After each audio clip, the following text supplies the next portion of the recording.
Bapak Ibu jamaah rahimani wa rahimakumullah, untuk mengisi malam ini izinkan aku mengutip satu ayat yang disampaikan oleh Allah dari surah Yasin, dan insyaallah ini banyak kita yang hafal dengan ayat ini. A'udzu billahi minasyaitonir rajim. Inna nahnu nuhyil mauta wa naktubu ma qaddamu wa atharahum wa kulla syai'in ahsaynahu fi imam. Sesungguhnya kamilah yang telah menghidupkan orang yang telah mati, dan kami tuliskan apa yang menjadi amal yang dilakukannya semasa hidup dan jejak-jejak amalnya setelah dia wafat. Dan segala sesuatunya kami catatkan di dalam catatan yang tetap. Nah, Bapak Ibu, ayat ini ya, insya Allah ini bukanlah ayat yang asing di telinga kita masing-masing. Ayat ini adalah ayat yang mungkin insya Allah kita sudah hafal.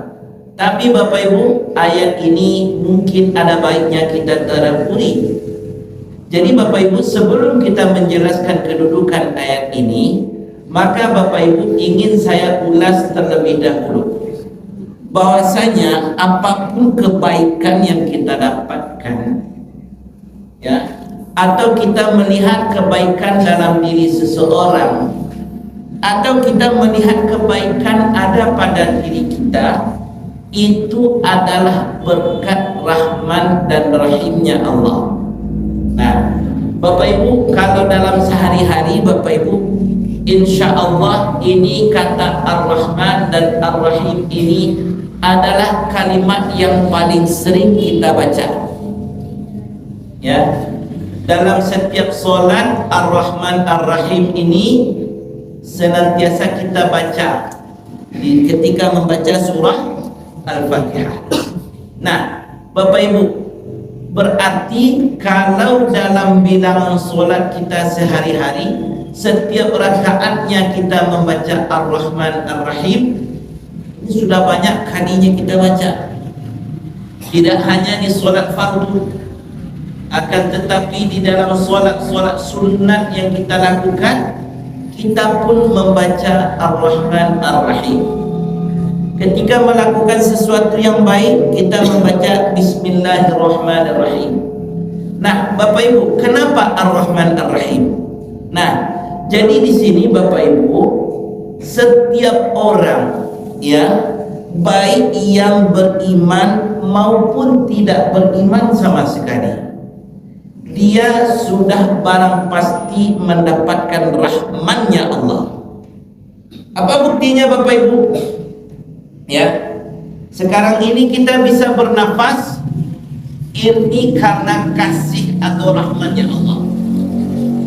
Orang kafir bernafas juga lah, bernafas. Kita yang beriman ada yang kaya. Bagaimana dengan orang kafir? Ada enggak yang kaya? Ada. Itu karena rahmannya Allah. Orang beriman ada yang jadi pejabat. Orang kafir pun ada yang jadi pejabat. Ya, ada orang beriman dia menjadi orang terkenal, orang kafir pun ada yang jadi orang terkenal. Itu pun berkat rahmannya Allah. Ya, sekurang-kurangnya Bapak Ibu kita melihat bahwa beriman tak beriman, sekurang-kurangnya bernafas masih mendapatkan rahmannya Allah. Tapi Bapak Ibu, berarti kalau orang mendapatkan rahman berarti mendapatkan kasih. Nah, dari Ar-Rahman Ar-Rahim itu saja, rahman itu kasih. Allah Maha Pengasih, Ar-Rahim Maha Penyayang. Nah, Bapak Ibu, orang dikasihi ini tadi sudah kita katakan, dipukul rata, semua dapat. Semua berhak mendapatkan kasih dari Allah. Tapi apakah dia berhak mendapat sayang Allah? Nah, jadi Bapak Ibu, orang yang beriman berhak mendapatkan sayangnya Allah. Tapi orang tak beriman tak berhak mendapatkan sayangnya Allah Subhanahu wa taala. Dengan kesimpulan, orang yang dikasihi belum tentu disayang oleh Allah.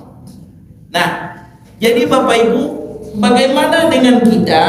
Maka Bapak Ibu, insya Allah kita ini termasuk orang yang dapat kasih, juga dapat sayangnya Allah. Alhamdulillah. Iya. Kenapa? Apa buktinya kita mendapat sayangnya Allah? Apa buktinya Bapak Ibu? Apa buktinya? Kalau awak dapat sayangnya Allah, dapat kasih yo, alhamdulillah. Awak lain dia rezeki, alhamdulillah dia kesehatan, alhamdulillah dia pasangan hidup, alhamdulillah diberikan keturunan. Itu semua kasih yang kita terima dari Allah. Tapi sayang apa yang kita terima? Dan tidak diterima oleh orang yang kafir. Apa yang kita terima Bapak Ibu? Sayangnya Allah itu adalah iman. Iman.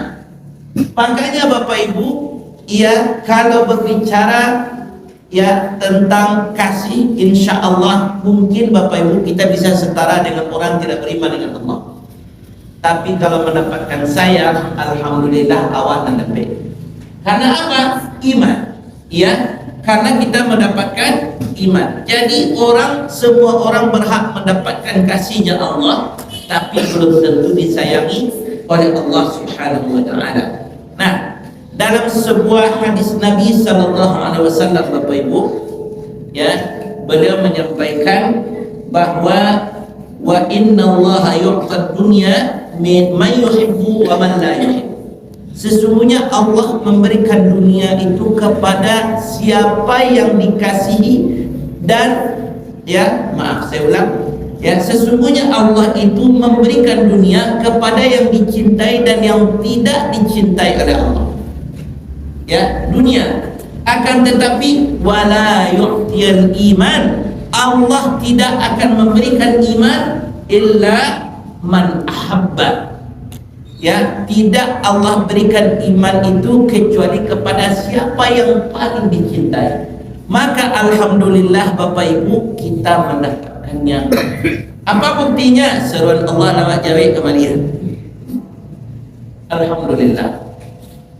Maka Bapak Ibu kalau ibu berbicara awak dapat iman maka lihat Bapak Ibu bahwasanya sayang Allah ini adalah iman.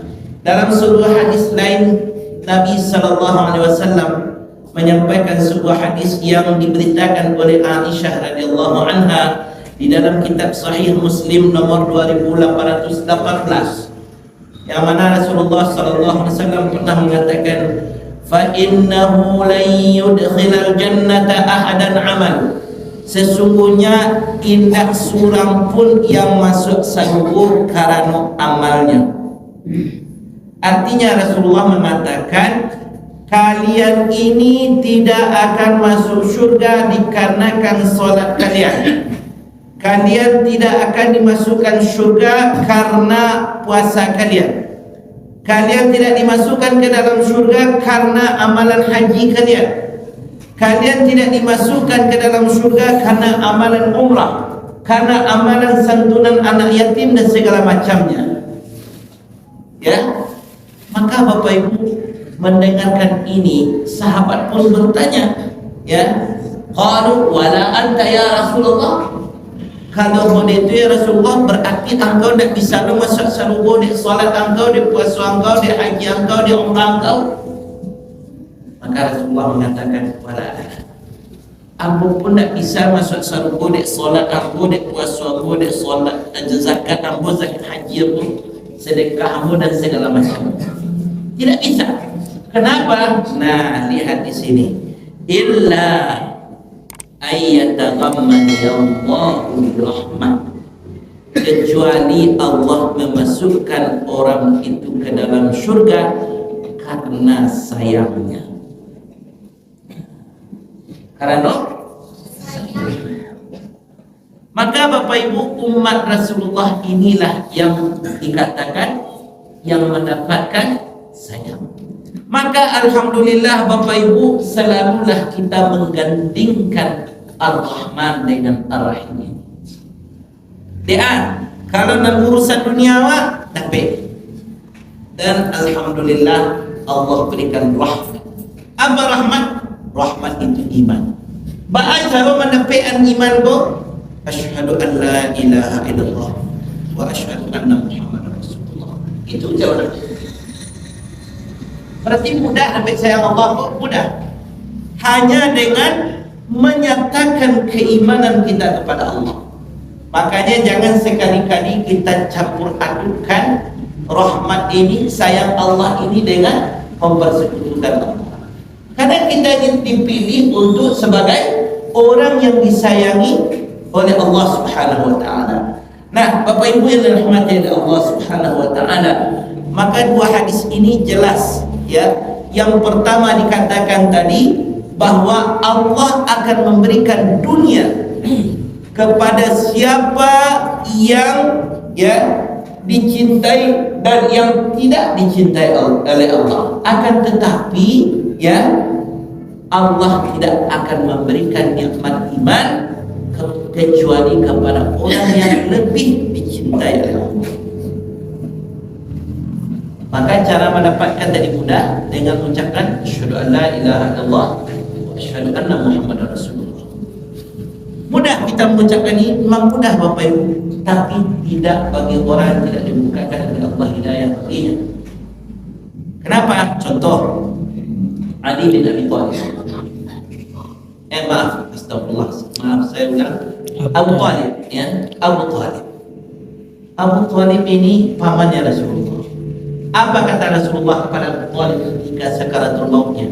Ya ammi, qul la ilaha illallah unajjika yaumal qiyamah. Wahai paman, ucapkanlah kalimah la ilaha illallah agar aku bisa menyelamatkan engkau kelak di akhir di hari kiamat. Akan tetapi Bapak Ibu ketika sakarat itu, di samping Abu Thalib, ya, di samping kanannya Rasulullah, di samping kirinya ada Abu Lahab dengan Abu Jahal. Ya. Apa kata Abu Jahal dengan Abu Lahab? Lain kamu mungkin kau baca turut, tega kau meninggalkan agama selama. Ya. Maka Bapak Ibu di situ bimbanglah Abu Thalib. Nama anak kadiun, tapi sayang beri bukan disayang. Abu Thalib menyatakan aku ikut agama ini. Ya, maka Bapak Ibu di sini bisa kita nyatakan bahwa orang yang disayang oleh Allah melalui nikmat iman itu, maka bagaimana Allah memberikannya? Dengan memberikan nikmat iman kepada orang yang terpilih. Nah, jadi kalau kini timbul pertanyaan, tadi dikatakan kalau solat tu tidak bisa mantan kasargo, puasa tidak bisa mantan sargo, haji tidak bisa mantan sargo. Tu mengawak sembahyang, mengawak puasa, mengawak zakat, mengawak haji, mengawak sedekah. Maka ketahuilah Bapak Ibu, ya, bahwasanya kita masuk surga itu atas rahmat Allah. Satu jadi. Lalu apa gunanya solat ini, puasa ini, zakat ini, haji ini untuk apa? Maka fungsinya adalah untuk menentukan di mana posisi wak kelak di surga. Sebab surga itu macam-macam puluh Ibu. Dan paling tertinggi nama surganya Firdaus ala ta'ala. Kalau memang ingin mendapatkan surga Firdaus, maka barang tentu kita harus banyak melakukan ibadah. Jadi jelas sini Bapak Ibu ya, waduduannya. Jadi awak masuk surga deh rahmat Allah. Bagaimana cara mendapatkan rahmat Allah ini? Beribadah. Ibadah ni apa fungsinya kelak? Untuk menentukan posisi di mana diletakkan di surga. Kalau ingin yang sama dengan naik pesawat Pak Ibu, naik pesawat itu ada yang kelas first classnya, ada yang bisnisnya, ada yang ekonominya, ya.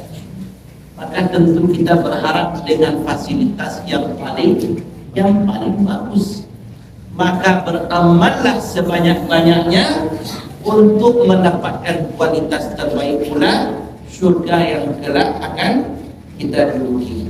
Nah, jadi Bapak Ibu yang dirahmati Allah Subhanahu wa taala, jelas di situ bahwasanya amal soleh ini fungsinya sebagai penentu tempat kita di surga. Nah, lalu Bapak Ibu kini bertanya, Ustaz, kalau memang iyo, ya, awakku masuk saruku tampilnya ditentukan atau ditentukan oleh amal ibadah awak, bagaimana caranya akan masuk ke dalam saruku sementara umat Rasulullah umumnya singgih. Wah, ini kau amal banyak. Dicari umat terdahulu umurnya panjang-panjang.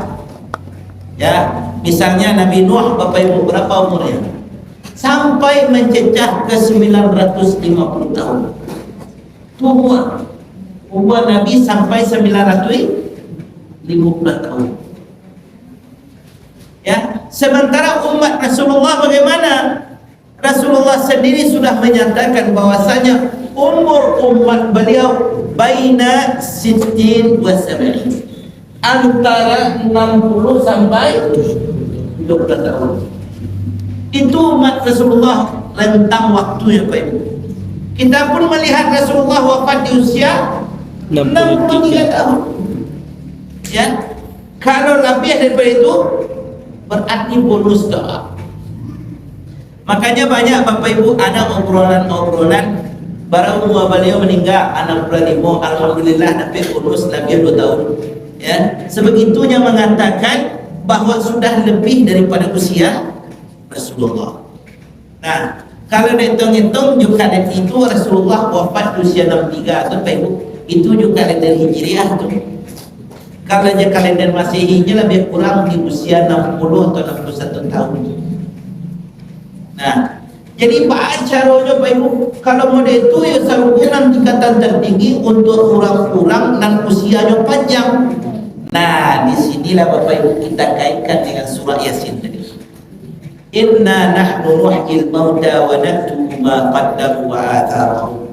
Sesungguhnya kamilah namai dia orang dan telah mati, dan kami catatkan ya amalannya yang masih hidup dan ketika meninggal.